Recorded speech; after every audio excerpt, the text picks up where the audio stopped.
Olá, começa agora mais um Concerto Entrevista, o programa online e ao vivo de entrevistas da revista e do site Concerto, que hoje recebe Eliane Parreiras, presidente da Fundação Clóvis Salgado de Belo Horizonte, a fundação que esse ano, ao longo de 2020, comemora os seus 50 anos de atuação ininterrupta.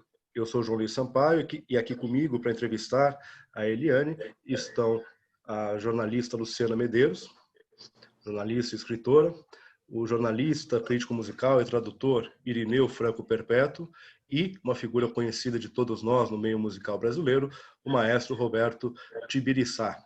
Lembrando que quem acompanha aqui ao vivo a entrevista pode participar mandando suas perguntas pelo chat e eu vou repassando essas perguntas para a Eliane. Eliane, muito boa noite, muito obrigado pela sua presença aqui no Concerto Entrevista. Eu que agradeço a oportunidade de falar um pouquinho de um tema que a gente ama tanto e ao lado de pessoas que eu admiro tanto, que contribuem tanto para a cultura nacional. Muito obrigada.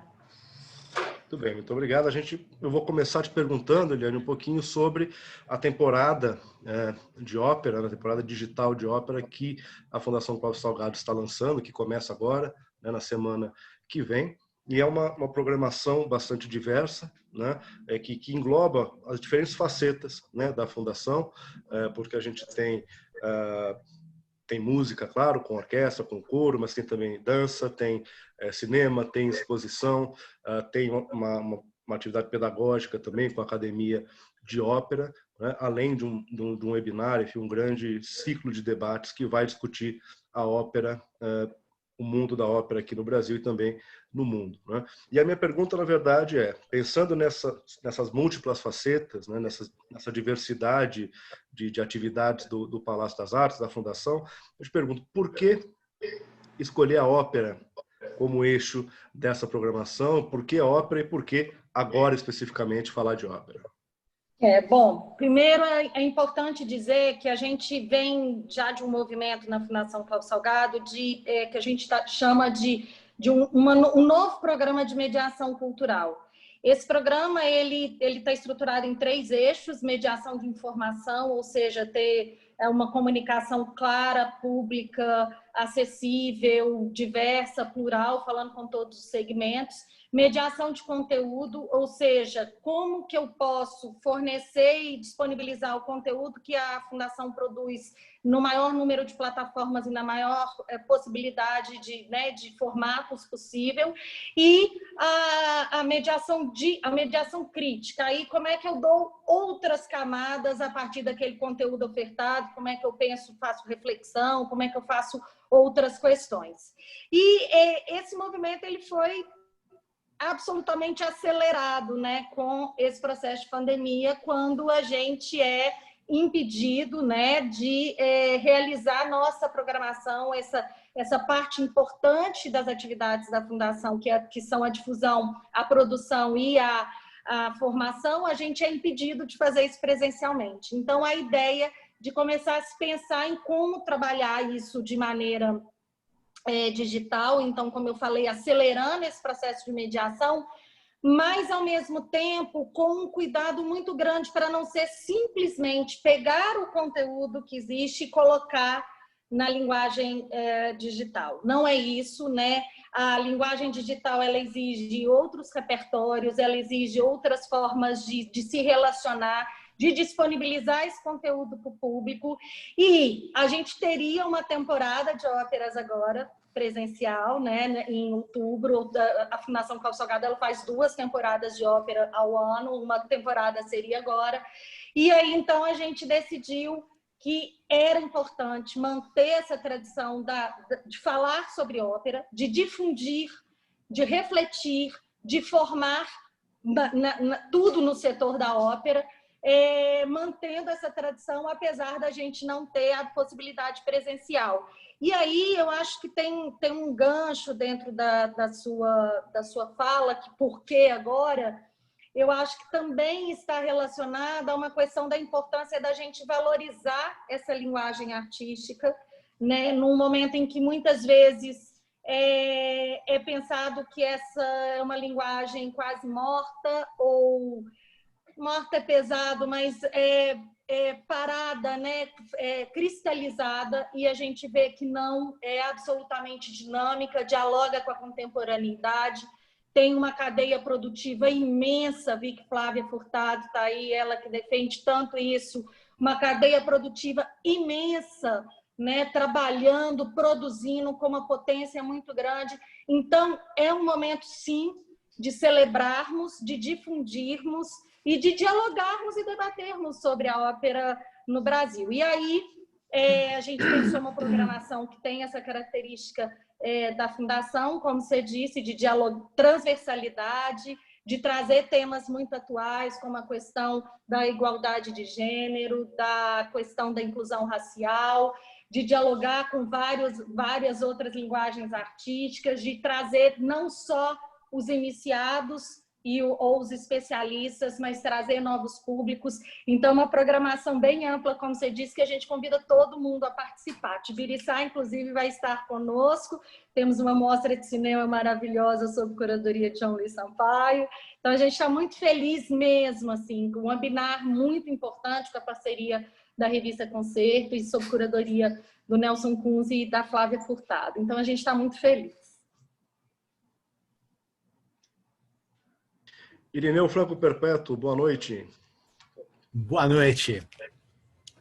Eliane, essa pergunta é meio retórica, porque eu imagino que vai ser um sim. Quer dizer, eu imagino que a pandemia pegou vocês desprevenido como pegou o planeta, né?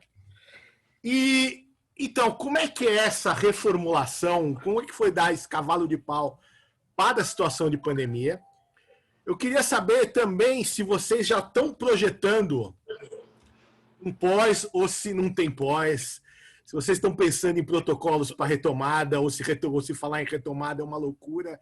Como é que vocês estão lidando com essa situação? Que isso tem sido, nesse nosso programa que surgiu na pandemia, tem sido meio o mundo da música no divã. É uma pergunta que a gente vem se fazendo e a gente vem se ouvindo e ninguém tem solução pronta. Então a gente queria ouvir de você como é que tá essa história.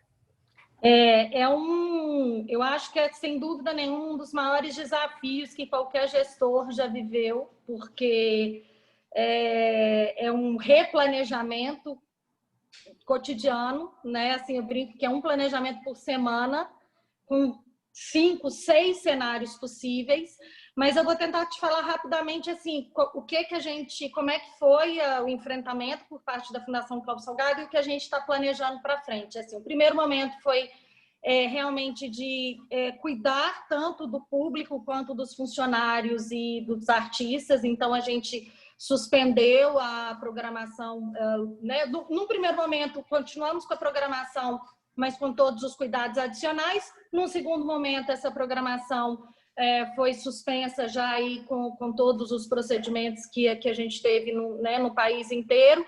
E aí o primeiro esforço foi de colocar os funcionários todos da Fundação, que são um grupo muito diverso, né? Porque a gente tem artistas dos corpos artísticos, a gente tem professores do Centro de Formação Artística, a gente tem área meio, a gente tem pessoal de operação. Então, é um universo de profissionais e de atividades muito grande. E aí a primeira tarefa foi colocar todo mundo em casa, em segurança, em teletrabalho, e imediatamente começar a planejar o que a gente ia fazer, já que aquele momento impedia a questão presencial, mas existe uma missão pública que não pode deixar de ser cumprida, da difusão da cultura, da produção e da formação. Então, no começo de abril, a gente criou o programa Palácio em Sua Companhia, que foi com a ideia de... Não estão me ouvindo? Tá? O programa Palácio em Sua Companhia. Esse programa ele tinha a função de oferecer esse conteúdo por uma plataforma digital, né? Pelas nossas redes sociais e as nossas plataformas digitais.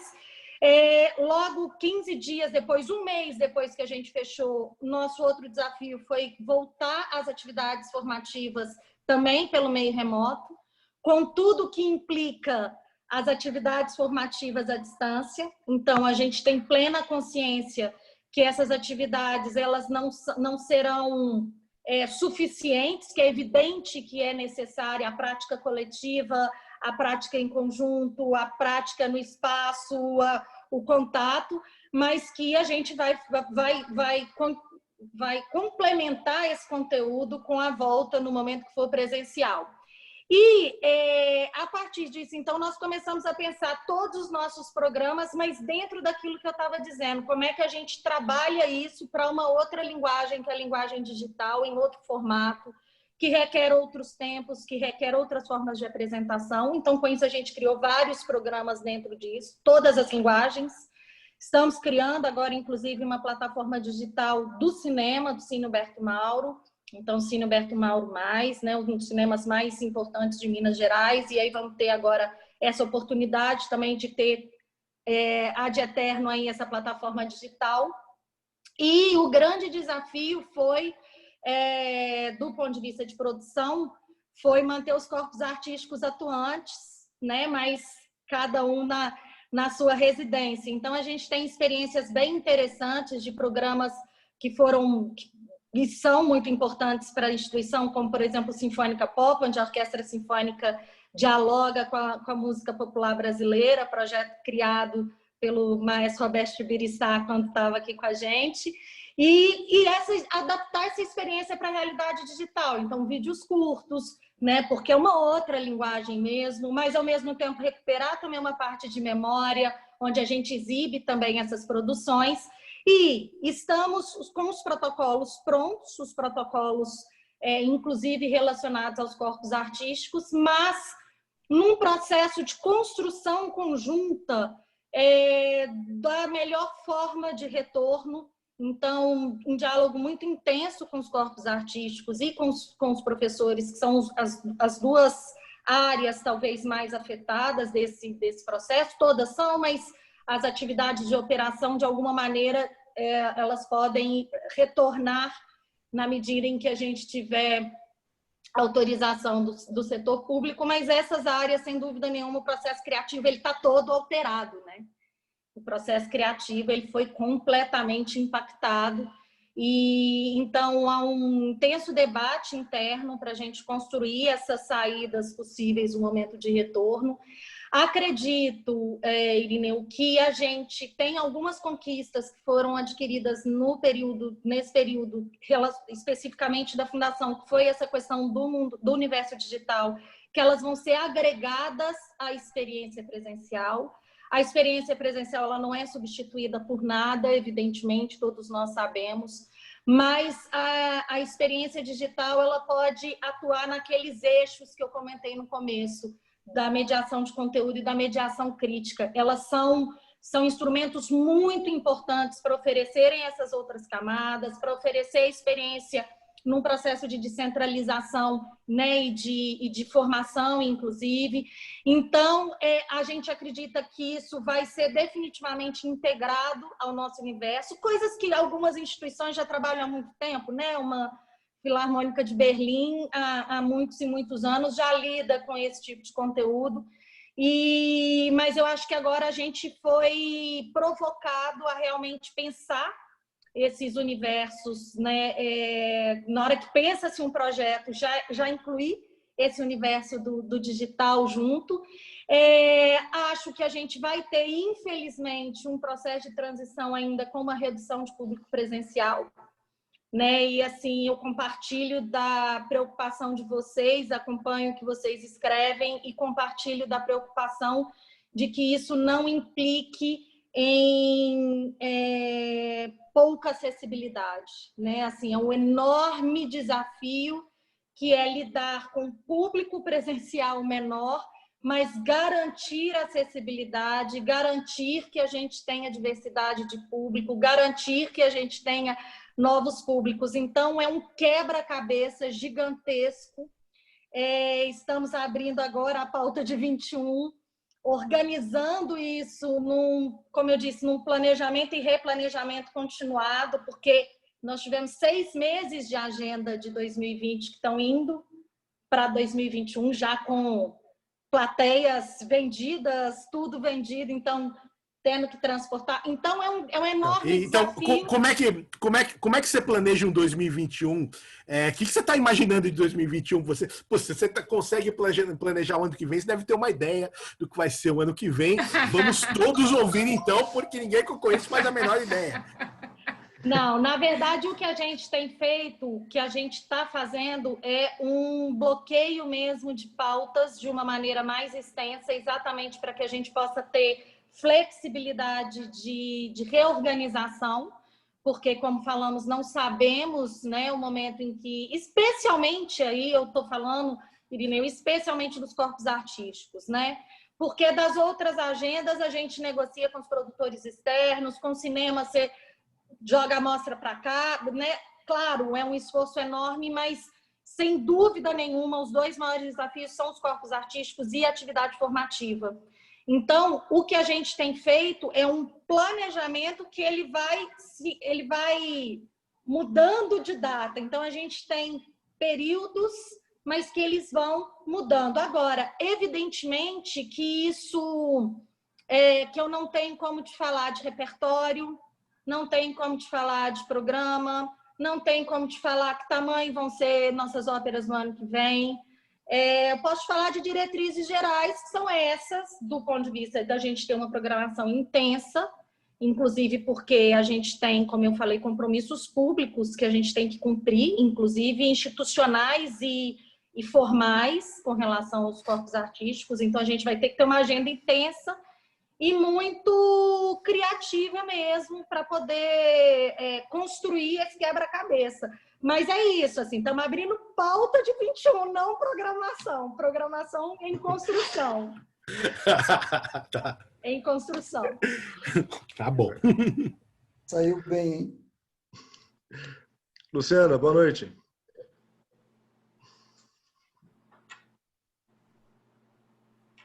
Luciana, acho que o microfone ainda está fechado. Opa, abriu. Bom, Abriu? abriu. Então, Eliane, eu vou falar uma coisa que eu já repeti algumas vezes. A gente fez uma matéria na revista Concerto sobre os 50 anos da Fundação e você repetiu aqui já algumas vezes nesse início de conversa a palavra diálogo. Vocês são muito singulares na medida em que são um local multi-espaços que tem artes plásticas, teatro, grande teatro, formação, etc. E também corpos artísticos. Como poucos lugares, ou nenhum lugar do Brasil, perguntei até para a Flávia Furtado, nossa querida Flávia, diretora de produção, e ela acha realmente que vocês são o único lugar. Então, esse diálogo se dá internamente pelos vários espaços e pelas várias manifestações artísticas. Ele se dá realmente, né? As plásticas conversam com a música, conversam com a dança, conversam com o teatro. E eu queria saber também, quando a gente falou dos 50 anos, me impressionou muito a grande presença da Fundação na cidade. Então, esse diálogo com a cidade, que é a coisa mais importante que existe num centro produtor de cultura, que é a sensação de pertencimento que a cidade tem em relação ao seu centro produtor. Eu queria que você desse essa perspectiva de como é internamente esse diálogo, essa transversalidade, né, a palavra que a gente costuma usar, e também o diálogo da Fundação com a sua população, a importância que a população dá à Fundação Clóvis Salgado, que, para mim, é a grande maneira de valorizar cada vez mais a cultura. Não, a gente tem muita felicidade porque eu acho que é inquestionável a afetividade, né, que o público mineiro, não só mineiro, os artistas todos nacionais e internacionais, mas o público mineiro que está aqui, que frequenta, que está no cotidiano, tem com relação à instituição e aos espaços da Fundação Clóvis Salgado, né? Eu acho que essa relação ela se dá, ela é tão forte em parte porque por isso que você falou, porque a gente não é só não porque não é pouco, mas a gente não é somente um centro cultural múltiplo que faz uma difusão, mas a gente é também um centro de formação e um centro produtor. Isso gera, obviamente, um relacionamento com a classe artística local e com a sociedade como um todo, né? No ano passado, a gente teve quase 2.500 alunos nas nossas atividades, totais. Então, isso gera uma relação com a sociedade que ela é muito legítima mesmo, né? Ela é muito presente, num grande esforço para que o público cada vez participe mais nesse processo, inclusive, de organização mesmo da oferta, do que a gente vai fazer, de que serviço e etc. Então, também uma tentativa de criar esses espaços para que a gente possa ter essa escuta também, né, da sociedade. Eu acho que uma outra coisa é que a Fundação Cláudio Salgado, ela nunca parou no tempo. É uma instituição de 50 anos, mas é uma instituição que tem uma renovação permanente, assim, né? Ela não é uma instituição cristalizada, não é uma instituição, então ela está sempre se reinventando, muitas vezes até autorreferenciada. Essa é uma coisa que eu sempre falo com a equipe, eu falo, a gente não pode se autorreferenciar o tempo todo, a gente tem que buscar outras referências também, mas sempre se reinventando. Eu acho que a Fundação tem isso. E essa possibilidade, essa potência, que é o que a gente quer investir para fortalecer mesmo, que é essa potência de se ter essas linguagens todas sendo ofertadas, né? Uma programação muito intensa e uma programação pensada, né? Um processo de curadoria para pensar essa programação em todas essas linguagens, na transversalidade, inclusive, mas com uma escola que também gera um pensamento, um conteúdo muito importante de diálogo, nos provoca, nos faz repensar como instituição pública, nos faz repensar como espaço, qual é nosso papel. Esses jovens, de maneira geral, participam, inclusive, das nossas produções e dos nossos espaços, então há uma troca cotidiana. E essa potência dos corpos artísticos, né? Corpos artísticos que nascem do seio da sociedade. Eu acho que Minas Gerais tem essa diferença. Não são instituições, não são corpos artísticos, uma orquestra sinfônica, um coral lírico, uma companhia de dança, que nascem a partir só de um desejo de um governo. Elas nascem a partir de movimentos da sociedade mineira. A história mostra para a gente essa vocação da cidade, essa vocação de Minas Gerais para essa produção.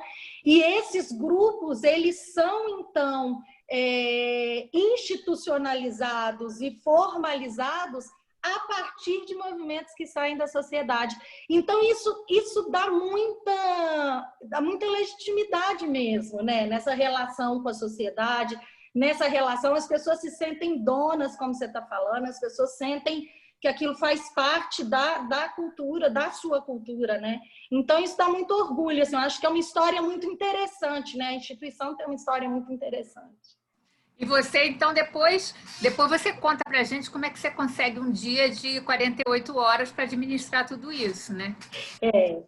O universo dessa instituição, ele é muito impressionante, mas quando eu estava na iniciativa privada, né, quando fui convidada para retornar à fundação, e retornei porque tenho um profundo amor, mas uma das coisas que me fez ter tranquilidade de vir é o corpo técnico que a Fundação Cláudio Salgado tem. É um corpo apaixonado, com um senso de missão e de dedicação.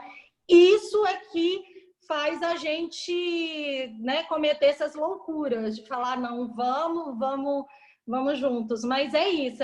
Agora é isso, ocupa 24 horas por dia mesmo, não tem chance, né?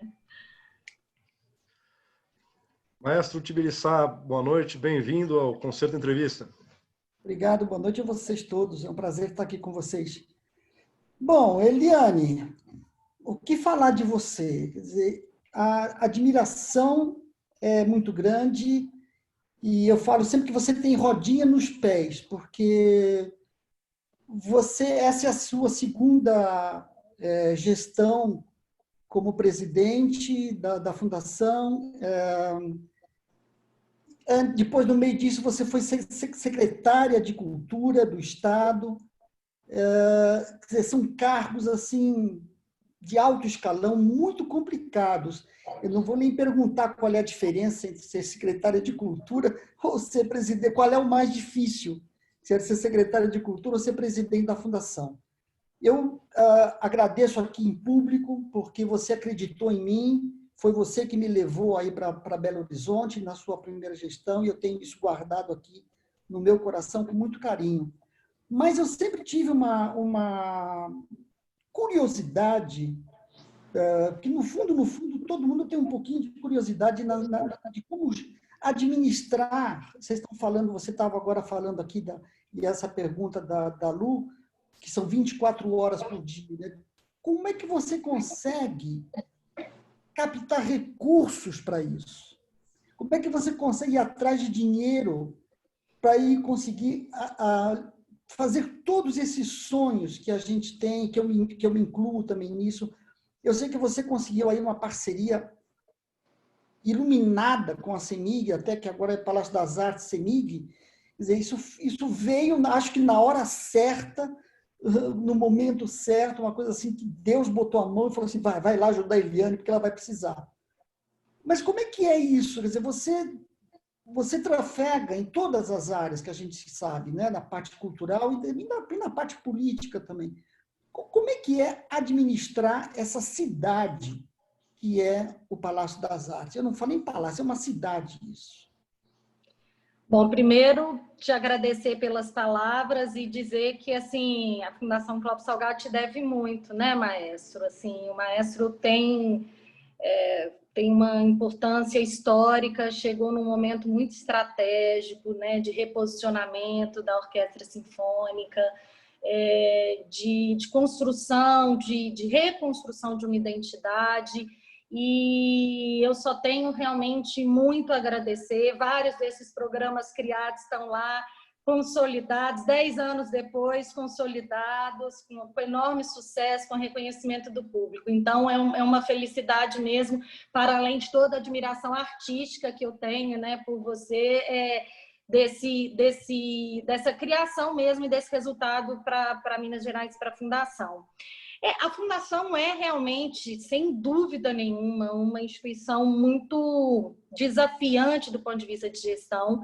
E aí a gente está falando não só do ponto de vista, né, de uma infraestrutura cultural que é muito complexa, são 18, só o Palácio das Artes são 18 mil metros quadrados, ainda tem a Serraria Souza Pinto, que é um outro espaço, tem Câmara 7, que é um espaço que pertence ao Instituto Moreira Salles e que foi cedido à Fundação em 2010 e renovado agora, onde a gente faz, que é um espaço importante, especialmente para as exposições e agora dedicado à fotografia.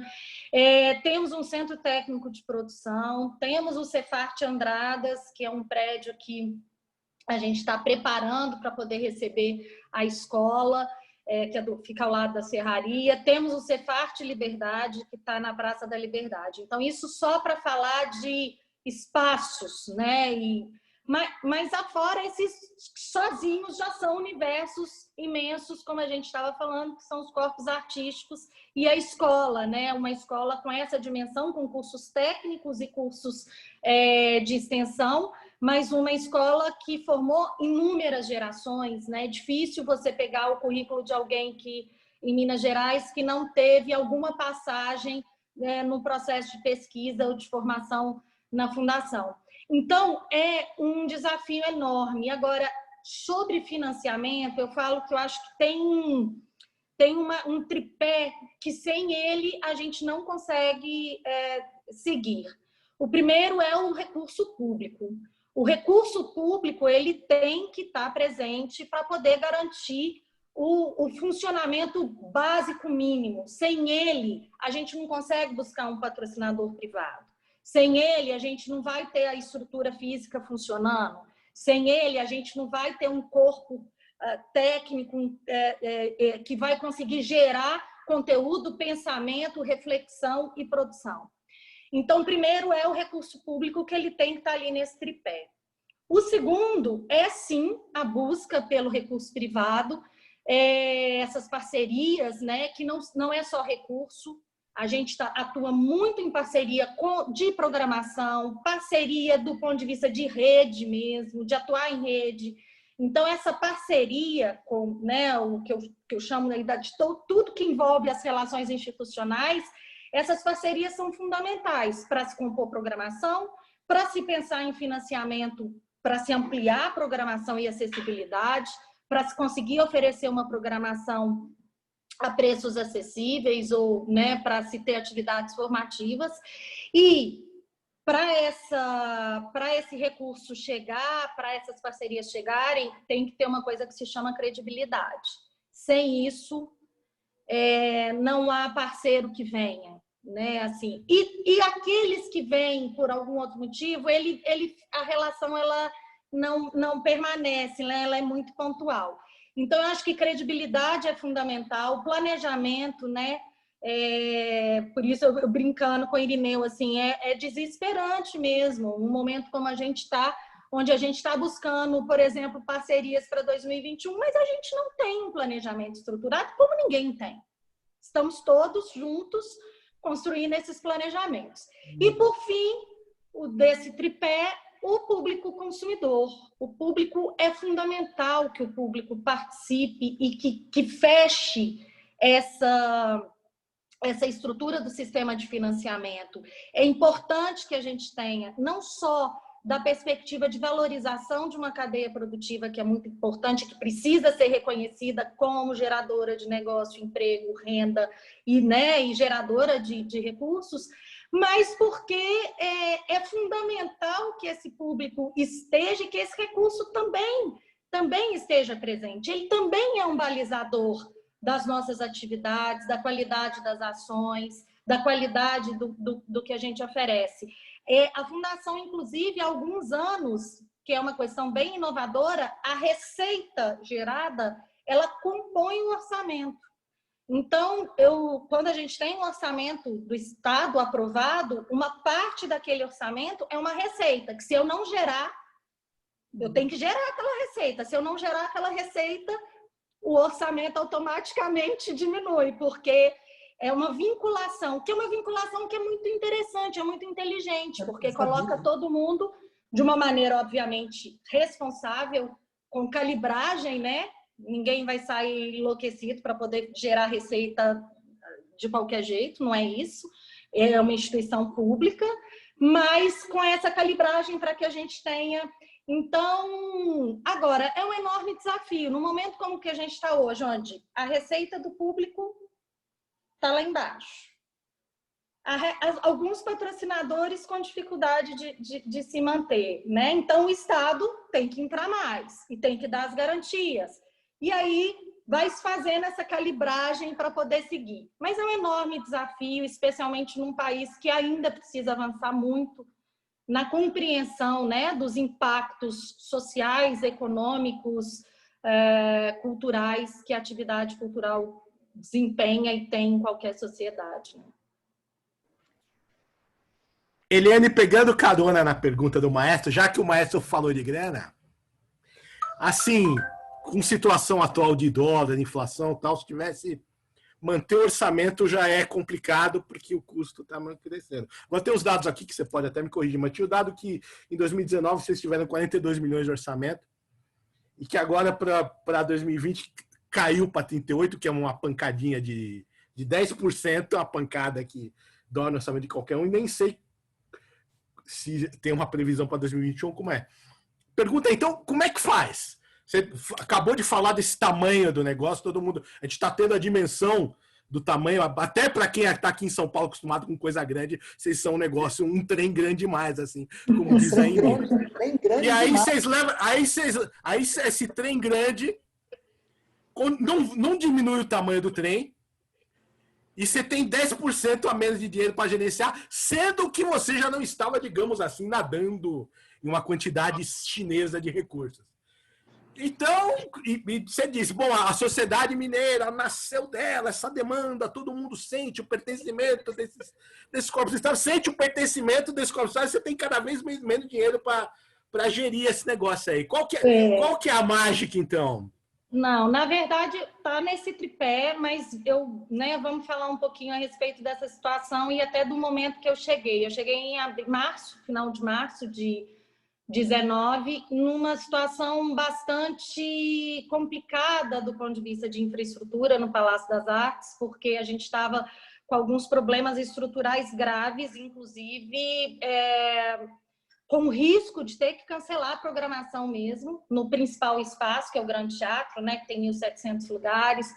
Estava sem ar-condicionado, estava com problema no gerador, tive um problema, e aí o problema do gerador gerou um problema no dimmer, e foi um ano de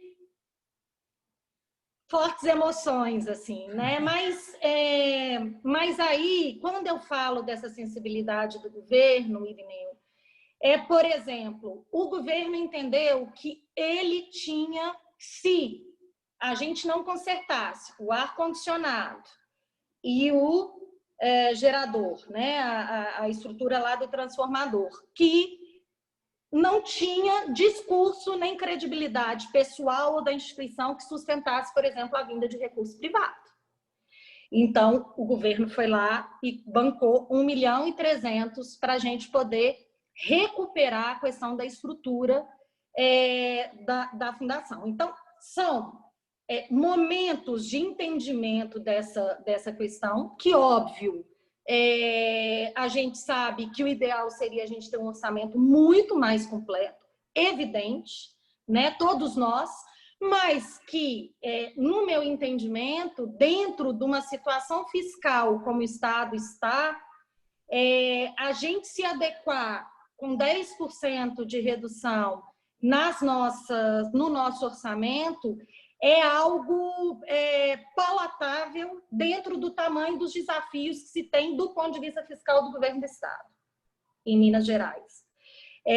Isso está sendo enfrentado, né, aqui de maneira muito, muito firme. Ainda o desafio ainda é muito grande, porque o déficit ainda é um déficit complicado aí de ser absorvido, mas nesse sentido, o básico para que a gente pudesse operar estava ali garantido. E é nesse sentido que eu te falo que é a parceria para que você possa conseguir outras soluções. Vou te dar um outro exemplo. Esse ano, eu estava falando aqui agora há pouco de orçamento, que a nossa receita, ela compõe o nosso orçamento. Esse ano a receita não chegou ainda a 20% da receita que a gente teve ano passado, porque essa foi uma das coisas que a gente conseguiu. Aí o Estado vai lá e investe, a gente conseguiu aumentar em mais de 15% a receita do ano passado. Esse ano não chegou, né? Está aí nos 20%, um pouco mais. Então, o Estado está colocando a diferença. Essa diferença está sendo colocada não só por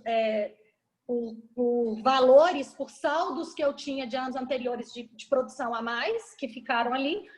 Então, essa calibragem, Irineu, que é uma calibragem fina mesmo, e que é um processo de negociação para dentro do Estado e para fora, né? Para os parceiros, etc.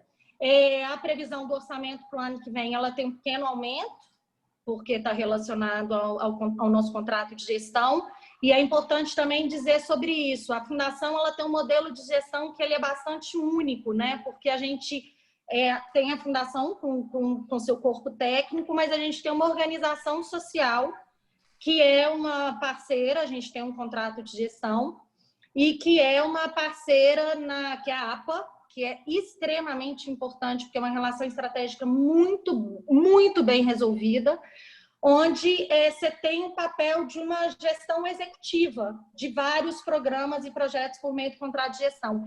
Então, é um modelo que também não existe em nenhum outro lugar, eu acho, assim, porque o pensamento, a política pública, etc., ela continua dentro da Fundação, mas associada a esse parceiro para uma gestão executiva de alguns desses programas e atividades finalísticas, o que também nos dá agilidade para poder fazer essa engrenagem aí rodar nessa situação. Não sei se te respondi.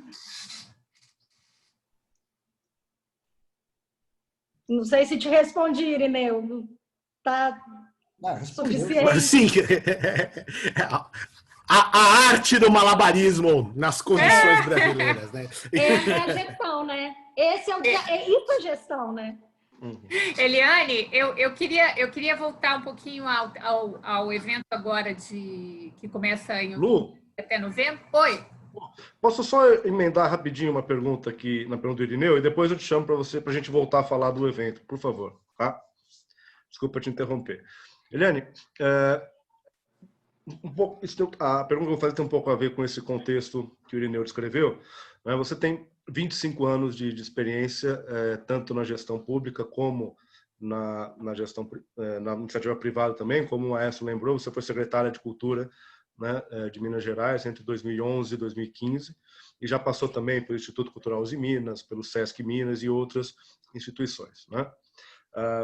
Agora você está à frente de uma instituição pública que trabalha com cultura, no momento em que, vamos deixar de lado um pouquinho as questões pontuais, né, de orçamento, da pandemia, enfim, que tudo isso, claro, influencia no dia a dia da instituição. Mas eu acho que se a gente der um passo para trás, acho que é uma outra questão também de fundo, que é uma relativização da cultura como uma política de Estado. Né? Eu acho que isso acontece, se a gente for pensar, já nos últimos anos, né? O ministério que ia ser extinto não foi, depois acabou sendo extinto, secretarias de cultura que foram extintas pelo país, enfim, Brasil afora, e assim por diante. Um discurso que vem da ideia de que a cultura, bom, talvez seja importante, mas se for, não é o Estado que tem que bancar isso. Né? Então eu te pergunto, estar à frente hoje de uma instituição pública de cultura, como é que você vê esse momento de relativização e como é que você acha, qual pode ser, na sua opinião, o papel das instituições públicas de porte, como o Palácio das Artes e outras, Brasil afora, nesse momento? Quer dizer, como é que as instituições elas podem mostrar, né, seja numa discussão ativa a esse respeito, seja na sua programação, justificar o fato de que, não, olha, a cultura tem que ser uma política de Estado? Eu acho que você tem toda a razão. Assim, a gente vive um período de uma dificuldade de compreensão mesmo, né, sobre o papel da cultura e, mais especialmente, das políticas públicas de cultura, né? Porque a cultura está aí, a cultura é feita, né, pela sociedade, pela classe artística, mas nós temos que ter, quer dizer, qual a compreensão sobre a importância das políticas públicas para que a gente tenha um ambiente, né, cultural, um ambiente na sociedade para que essa atividade possa fazer. E eu acho que aí tem uma série de questões que eu nem quero polemizar aqui, mas desde o papel mesmo, que é muito transgressor mesmo, né, o fazer pensar. Ontem eu estava vendo um documentário sobre a Maria Conceição Tavares e ela falando, não tem nada mais subversivo que pensar, né? O pensar, sem dúvida nenhuma, é subversivo e isso muitas vezes a sociedade acaba, né, não entendendo esse lugar da liberdade de expressão, da importância da gente ter autonomia crítica, né, etc. E não há nada que possa contribuir mais para estudo, para o fazer pensar, para essa autonomia crítica, para a liberdade de expressão, para um posicionamento na sociedade, que a cultura, né? Que políticas públicas sólidas de cultura. Então, eu acho que é desafiante, sim. A gente é levado o tempo todo a ter que demonstrar que, né, que a gente tem esse valor, que a gente tem esse impacto, como eu estava falando, né, esse impacto social, essa energia que a gente gera realmente no impacto social, no impacto econômico, no impacto cultural, mas assim, é só a gente pegar a dificuldade de algumas instituições ou de algumas instâncias públicas de entenderem, por exemplo, a importância da cultura para a economia quando a gente é um dos últimos setores a entrar dentro dos processos de retomada, né? Quando a gente vai lá para o fim da lista e fala, não, quando der, a cultura retoma. Um setor inteiro, enorme, parado, com muita dificuldade. Então, eu acho que há ainda, sim, né, em algumas instâncias, em alguns núcleos da sociedade, uma dificuldade de compreensão disso, e, sem dúvida nenhuma, esse desafio ele aumenta. E eu acho que as instituições públicas, elas têm, sim, nesse contexto, um papel que é ainda maior, como você está dizendo, né? Uma responsabilidade ainda maior, seja de formação de público, seja de formação do senso crítico, como a gente estava falando, seja de atuar do ponto de vista de formação, seja para poder demonstrar que esse é um setor, como a gente falou, criativo, produtivo, né, que tem um potencial muito grande. Em Minas Gerais, o nosso secretário ele está buscando fazer muito construir muito essa percepção na associação com o turismo, né, assim, como um caminho mesmo tanto de promoção do turismo por meio da cultura, quanto de fortalecimento da cultura por meio do turismo, o que a gente vê em inúmeras cidades e países com enorme sucesso, né? Assim, essa produção. Então, acho que temos alguns caminhos, mas, sem dúvida, é muito mais desafiante. Né, independente da pandemia, que, como a gente falou, né, nunca imaginei viver isso na minha carreira e estar como gestora nesse momento, mas quando cheguei ano passado, eu já posso dizer que, sem dúvida nenhuma, num cenário muito mais difícil do que assumir quando estava em 2010. Muito mais desafiante, exigindo muito mais mesmo de gestão, de planejamento, de pensamento, de capacidade de renovação, de capacidade de replanejar e de se reinventar. Então, são tempos difíceis e eu tendo a te dizer, João, que eu acho que depois desse processo todo, só aqueles que estiverem muito bem estruturados vão sobreviver a essa série de dificuldades que a gente está passando, né? E aquelas instituições que estiverem preparadas, elas vão sobreviver, porque elas são legitimadas, e as outras vão ter que se reinventar num outro momento, porque eu acho que o momento ele é realmente muito duro, né? E a gente está vendo isso, né? É fato. Né? Lu? Então, por um acaso, a minha pergunta vai pelo mesmo caminho aqui do que o João falou. A gente andou falando a respeito do evento, e um dos pontos que vocês vão discutir, que nós vamos discutir, estaremos lá, são as questões de discriminação de gênero, as questões de raça, as questões étnicas, as questões... São certas nós dolorosos da sociedade que, obviamente, se refletem na cultura também. Nesse momento em que, aparentemente, a gente teve um avanço muito grande tecnológico de acesso, a gente também está vendo um perigosíssimo avanço de um pensamento totalitário e reducionista que tem medo do que você acabou de dizer. A cultura faz pensar. Fazer pensar é ver uma variedade de possibilidades e conclusões, porque o mundo é uma variedade de conclusões e caminhos. Colocar esse tipo de pergunta e de discussão num evento como esse é uma coisa corajosa e que a gente tem que aplaudir. Eu queria que você falasse um pouquinho sobre essa nossa questão dentro da cultura, de enfatizar a importância de discutir assuntos que podem ser incômodos para certas fatias da sociedade, até as mais conservadoras, que agora estão entendendo o mundo em preto e branco.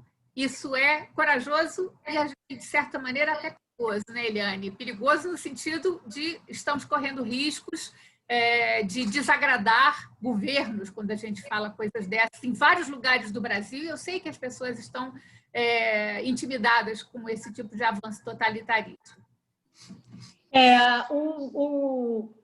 dentro da fundação, assim, e aí eu tenho que ser muito, né, explícita, que a gente sempre teve essa aprovação total do governo de Minas, do ponto de vista de garantir uma diversidade cultural, uma diversidade de programação, uma pluralidade de conteúdos, de estéticas, né? Então, assim, que a gente pudesse oferecer isso e recebemos total apoio todo esse tempo.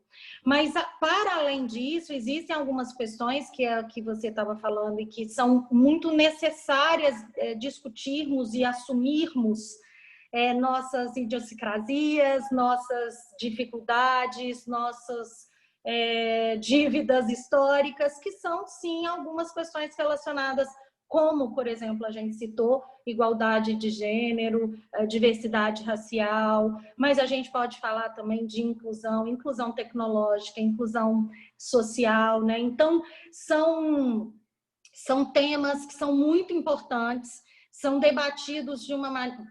Temos tentado na Fundação Clóvis Salgado debater internamente e para fora de uma maneira muito franca e aberta e transparente. E por que internamente também? Porque também faz parte daquele processo que eu falei de reinvenção. A gente também tem que discutir isso internamente, né? Por que que a instituição muitas vezes não enfrentou parte desses problemas, ou por que que, né, algumas situações que são que não podem, a gente não pode, como espaço público, quer dizer, espaço nenhum, mas como espaço público, ter isso, e muitas vezes a sociedade acabou, né, deixando. Então, a gente está nesse processo de enfrentamento, isso não é uma questão só da fundação, né? Assim, a gente tem visto que é uma questão que está acontecendo em muitos lugares no mundo, que tem rediscutido mesmo o papel das instituições, como é que você fala, né, de racismo estrutural, como é que você desconstrói essas questões, né, do racismo, da desigualdade de gênero, que ainda atinge alguns setores de uma maneira tão dramática. E a gente entende que isso tem que ser discutido de maneira orgânica. Então, muito da nossa programação discute isso de uma maneira muito orgânica. Então, não é pegar aquele espaço ou aquele momento só, né, para discutir aquilo. Está presente na nossa programação de uma maneira muito, está presente nas nossas discussões quando a gente pensa em programação, né? Quando o Irineu pergunta o que vai ser, essa é uma das diretrizes que eu estava falando, que a gente está... Hoje a gente pega o tempo inteiro, né? Assim, como é que a gente é coerente com essas questões que a gente está defendendo na hora de elaborar uma programação, na hora de pensar quem a gente vai contratar, como é que a gente faz. E é um exercício mesmo cotidiano, é uma coragem para enfrentar, porque muitas vezes é ter que reconhecer assim, erramos ou não prestamos atenção do jeito que devia, mas principalmente, eu acho, enfrentar para dizer assim, não, isso não pode mais acontecer, ou precisamos mudar, etc. Então, a gente tem discutido isso muito internamente, está relacionado às ODS, né, aos Objetivos do Desenvolvimento Sustentável, boa parte dessas questões estão lá.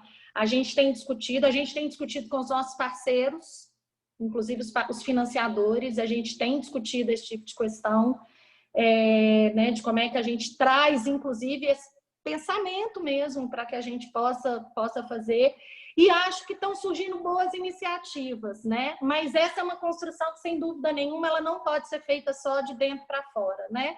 Ela tem que ser construída junto com essas pessoas que, de alguma maneira, não estavam inseridas no processo. Então, esse é o grande esforço.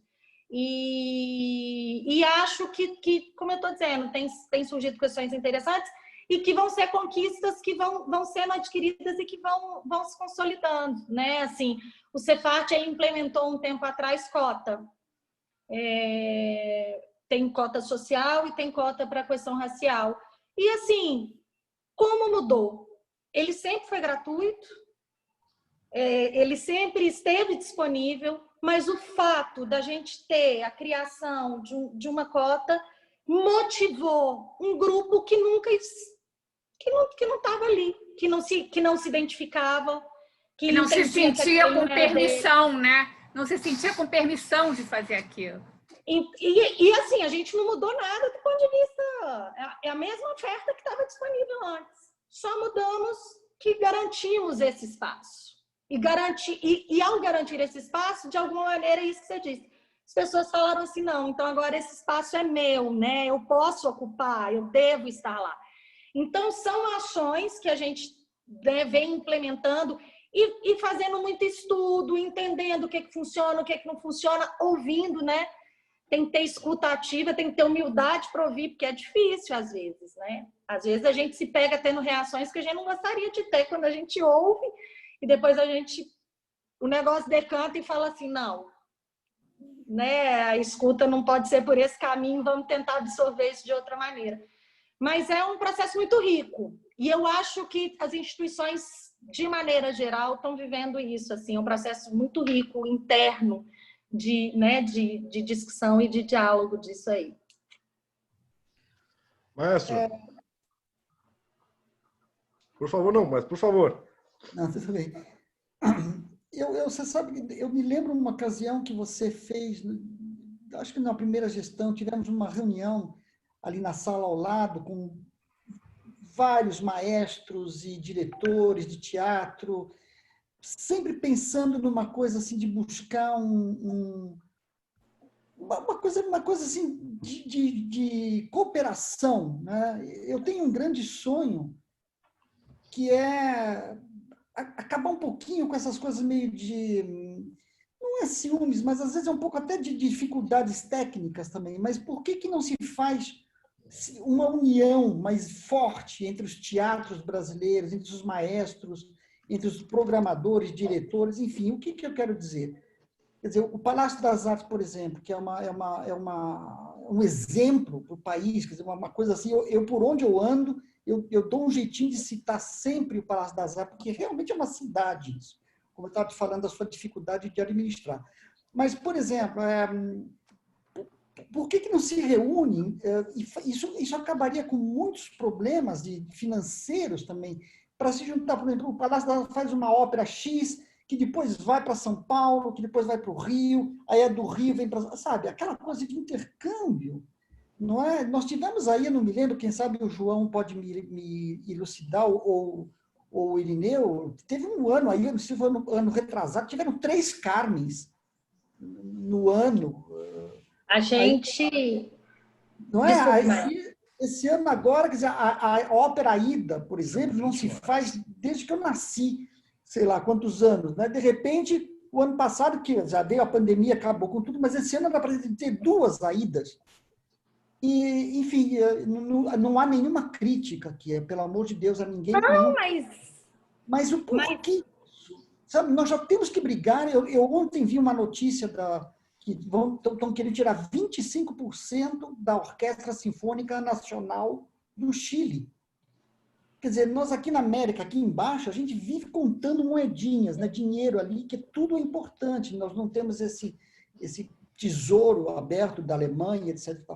Então, eu acho que está mais do que na hora. Você é uma das pioneiras nisso, a Flávia também, a Flavinha querida, esse grupo da OLA. Caramba, por que não dão mais ênfase nisso? Sabe? É tão importante isso.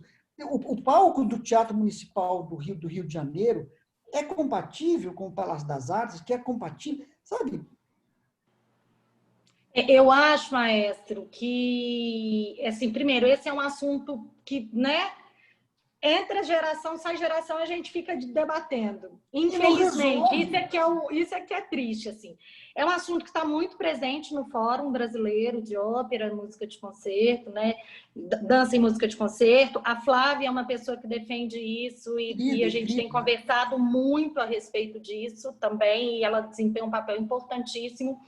Mas eu acho, maestro, que o que acontece nesse caso específico é a mesma coisa que muitas vezes acontece na gestão pública em todas as instâncias, que é a falta de continuidade. Então, a gente tem que transformar isso em políticas públicas, e não pode depender da Eliane, ou da Flávia, ou do Diomar, ou do Tibiriçá. Isso tem que estar assumido como uma política estratégica, né? Um pensamento estratégico de cooperação, do planejamento, na hora que você vai organizar, para aí se poder avançar.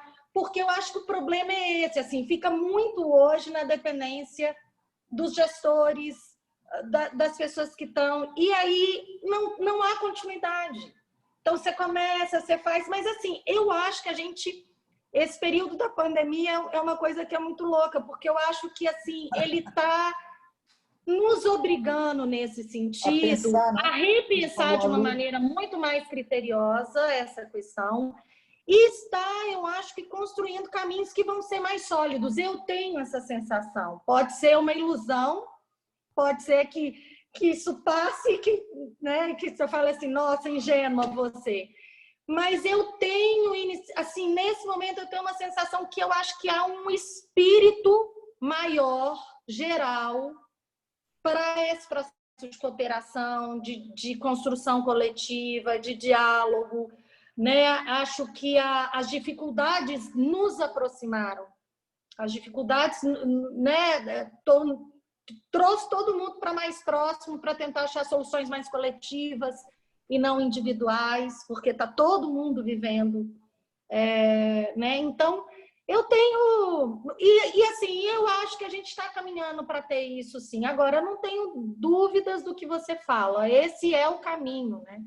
Esse é o caminho, assim, para a gente ter... Só completando um pouquinho, rapidinho, nós aqui vivemos uma república federativa, quer dizer, quando há eleições para todo o país. Então, eu pensaria, no caso, que esse é um assunto que deve ser colocado em pauta no primeiro ano de governo, porque depois você ainda tem mais 3 anos para poder e firmar um acordo para que o próximo que venha não tenha como desfazer isso. Porque você acabou de falar agora há pouco tempo, né? A gente fala e nunca acontece. Bom, vamos fazer acontecer, então. Eu vejo você com uma atitude incrível de altruísmo e tudo. Vejo a Flavinha, querida, também brigando, e tanta gente nos nossos vizinhos, como Montevidéu, como Chile, enfim, está todo mundo afim. E por que a coisa não acontece? Não é? É isso, é uma construção que nós vamos ter que fazer e deixar isso como legado, né? Para quem vier, isso aí, ó, e deixando de legado, e aí vai sentar da continuidade. É impressionante porque isso corta, eu não sei, aqui o Irineu é que sabe de finanças, de números, mas isso corta metade do orçamento de uma ópera. Você hoje não faz uma ópera com menos de 1 milhão, sei lá, eu não tenho essa ideia. Mas se você faz, aí você vai para Manaus, aí vai para o Rio de Janeiro, a do Rio de Janeiro vem para Belo Horizonte. Cara, é um sonho que eu tenho em relação a isso. Muito bem, Eliane, nosso tempo já se esgotou. Eu queria te agradecer muito pela presença, pela conversa.